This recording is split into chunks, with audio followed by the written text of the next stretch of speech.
Welcome everybody to this Sustainability and EYLF webinar series. The topic for this particular webinar is the climate crisis and children. And this webinar series is brought to you by the Australia Aotearoa Alliance for Early Childhood Education for Sustainability, otherwise known as the Alliance. My name is Dr. Sue Elliott. I'm currently an adjunct senior lecturer at the University of New England in New South Wales, and I'm a visiting scholar at the University of Cincinnati in the United States. And I'm very pleased to be presenting this webinar to you today. I'd like to begin with an acknowledgement.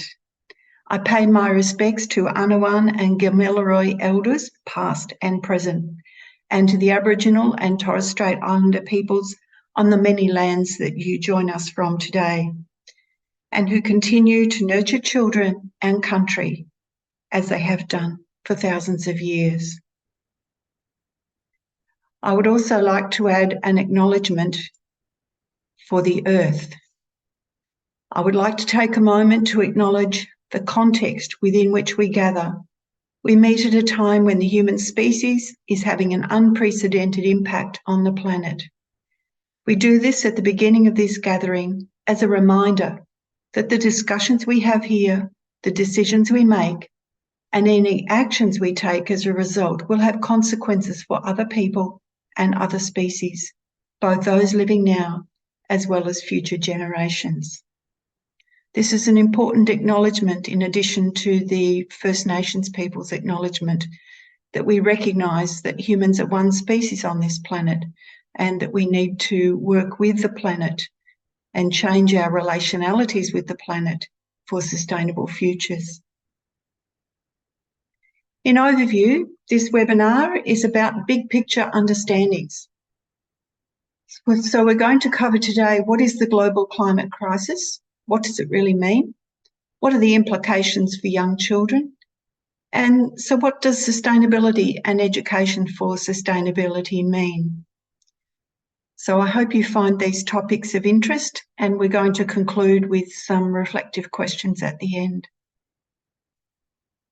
So what is the global climate crisis? You might have seen in the media recently that July this year, 2023, was the planet's hottest month in recorded history. It was a European summer like no other, and people are forecasting that that European summer might translate into a very difficult summer for those living in Australia. And it's been certainly evident in the pictures, the temperatures, the wildfires that have been happening in Europe due to global warming. So we are experiencing a climate crisis. We're currently sitting, as this graph shows, at about 1.2 degrees global average temperature since pre-industrial times. And that's due to the increase in greenhouse gases, particularly carbon dioxide in the atmosphere. And the International Panel on Climate Change, their sixth report in 2023, makes a clear statement that our choices now will reverberate for hundreds, even thousands of years. So what we do now in terms of addressing climate change is going to impact many children, our grandchildren, and the futures of all species on this planet. So we do need to do something about curbing this increase in global temperature. It has been predicted that if we reach potentially 2 degrees or 4 degrees, that the changes in our Earth's biosystems will be such that there will be a significant imbalance. And by that point, no matter what we do, it's not going to bring things back into balance for sustainable futures. So we do need to act now. Many people talk about us being at a tipping point or a critical juncture in the Earth's history.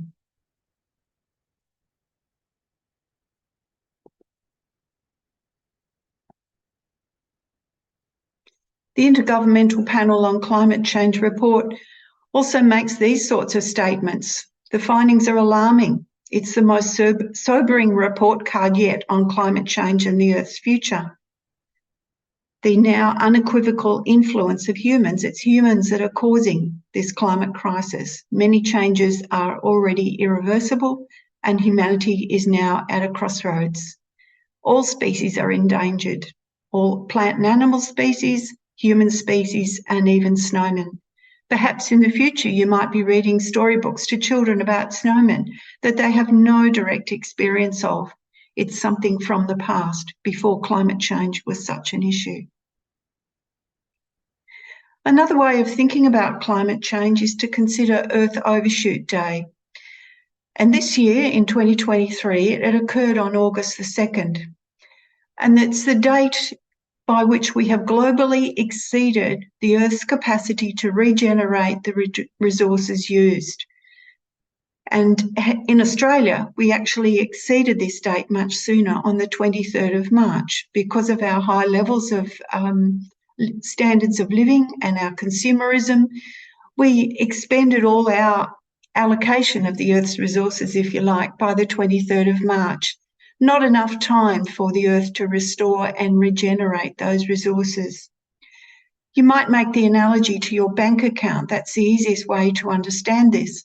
If your salary is going into your bank account every week, your account is being restored and regenerated by the money that's coming in. But if you continue to use more money from your bank account than what you have and what's being put in, then sooner or later there's going to be a problem or a crisis. And that's what's happening with the planet. We're not allowing time for the Earth to restore and regenerate the resources that we are using.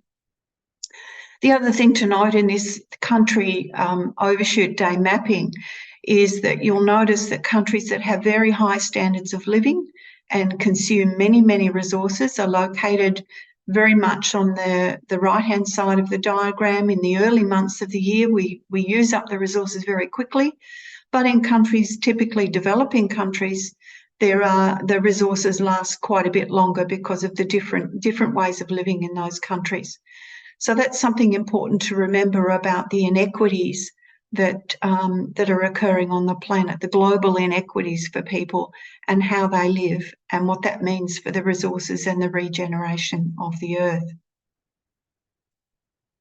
So what are the implications for young children? It's all very well for these big things to be happening out there around the planet. There's been an upswing in interest from health fields of late, particularly over the last 8 years or so, where they're really looking at what does this mean for children and their futures. And I like this particular quote from Clark and colleagues in The Lancet, the medical journal. He says that we live in an era like no other. Our children face a future of great opportunity, but they stand on the precipice of a climate crisis. Remember that word, precipice. I will come back to it later. So what's actually happening for children? Curry and Deschennes wrote a journal issue around the future of children, and they highlight a number of areas which are impacting children. So things like increased disease due to increased temperatures around the globe, family dislocation due to extreme weather events, and we're already seeing that very much in Australia, food and water shortages for children at critical developmental times, anxiety and mental health concerns, and there are now a number of organisations providing support around eco-anxiety and children's health and well-being in climate change. And also we need to recognise as early childhood educators that children from birth to 8 are at a period of critical developmental change, and what's happening is through climate change, that development is being disrupted at those critical life stages and may have implications for those children's futures. So there's certainly much greater interest in what's happening for children and climate change. And just to give you a few examples, Australia is among the top 10 globally for climate change related events. And some of you may in some way have been connected with the devastating fires in New South Wales a few years ago. To me, this image really sums it up. It's the most compelling image I've ever seen in the media about the impacts of climate change for children. Perhaps you've seen some impacts in your early childhood services and noticed children with anxieties or other health concerns or social development delays that are related to family dislocation or extreme weather events that have impacted their families. Another example more recently is from Lismore in New South Wales. And I thank Dr. Wendy Boyd, for raising this particular issue. She was very much involved with the floods in Lismore, the floods that inundated the Lismore preschool that's pictured here. And there's a Lismore paediatrician who was reported in the media, Chris Engel, who talked about treating children with injuries, direct injuries from the flooding and what was happening to them, but then also children that were experiencing ongoing anxiety. So things such as simple as hearing raindrops on the roof could trigger an anxiety reaction for some young children. And yet thinking about rain and rain falling on the roof is something we do almost every day in early childhood settings. So we need to look at these things differently and think about trauma-informed pedagogies that are going to potentially support children. Another way of looking at this whole issue from a UNICEF and child's rights perspective is considering the report by UNICEF that was entitled "The Climate Crisis is a Child Right Crisis." So essentially what UNICEF is saying is that many children around the world are being impacted by climate change, by climate crises. And what they've done is to map across the globe the sorts of things that are impacting children and eroding the fundamentals of children's rights. Now, in early childhood education, we very much value and are guided by the UN rights of the child. But what they're saying quite explicitly here is that the climate crisis is eroding children's rights. And whether it's things like water scarcity, heat waves, cyclones, flooding, many children are being impacted by these things as a result of the climate crisis and the impacts of climate change. Another interesting way of looking at this whole issue of the climate crisis is to think about some parallels with the COVID crisis. I know in the early childhood sector we've been significantly impacted by the COVID crisis and trying to keep centres open and supporting families. But there's some interesting parallels that Clennett et al. And other authors have looked at between the COVID crisis and the climate crisis. And what we've seen through the COVID crisis is an unprecedented collective action and cooperation at local and international levels to actually facilitate change. How are we going to address this COVID crisis? We've been rethinking on a daily basis how we live our lives and how we might continue to relive our lives in different ways so that we avoid COVID infection. We've also recognised the urgency and realised that any delay is going to cause further problems with the COVID pandemic. And we've acknowledged the critical role of science for informing policy and action. I mean, how many of us became very much aware of epidemiologists and respiratory physicians and critical care doctors that throughout the crisis? So it's interesting here that we've been able at an international and local level to act urgently, to cooperate, to listen to the scientists and actually make changes in the ways that we daily live our lives. And the same thing needs to happen in addressing the climate crisis. We can't sit back and wait for things to unfold, for the temperature to reach a 2 or 4 degrees increase. We actually need to make some changes now. And I think the way we've dealt with COVID gives us some very good examples for moving forward. Lastly, you might have heard through the COVID crisis the phrase, "never waste a good crisis, it's an opportunity." And this is a phrase that is it's historical, it's been around for a long time. And we can apply this to the idea of the climate crisis that we're dealing with at the moment.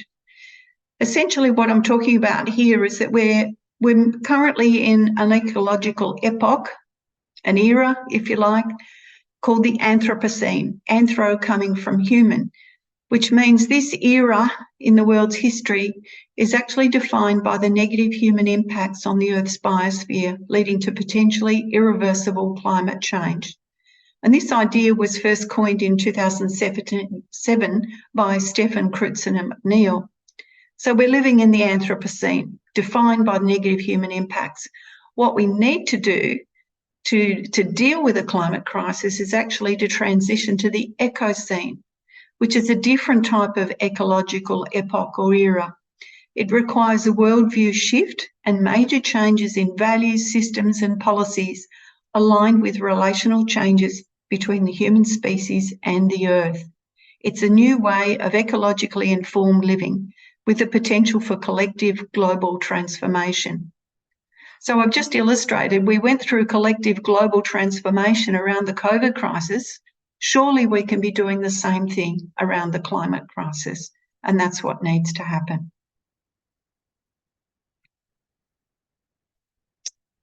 So what does sustainability mean? You might be wondering, we've used that term many times in early childhood education. It's in the new revised EYLF. And it's a tricky word to define. There's no one definition. So I'm going to share with you a few ideas about what does sustainability mean. If we go back to the Brundtland Report in 1987, where the term sustainability was first formally used, it's about meeting the needs of the current generation without compromising the needs of future generations. So in other words, put simply, it's about intergenerational equity. And equity is something that we do really well in early childhood. We've always talked about equity in terms of people from different cultures, different backgrounds, different linguistic backgrounds. We do equity in that way.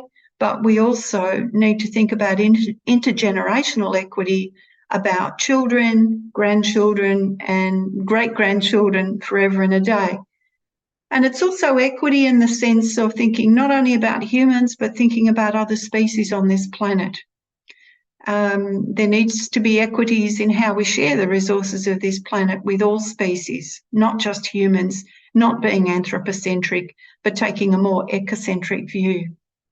And put quite simply, an African elder in 2002 described sustainability as enough for all forever.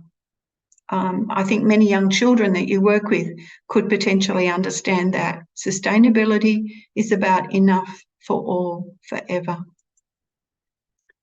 Sustainability is also multidimensional, and that's mentioned in the EYLF version 2.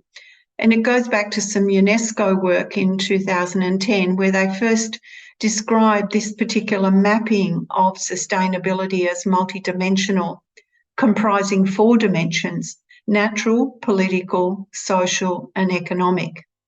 Since 2010, there's been a lot of writing about sustainability as multidimensional, and you will find mentions in the literature of sustainability having 5, 6, 7 dimensions.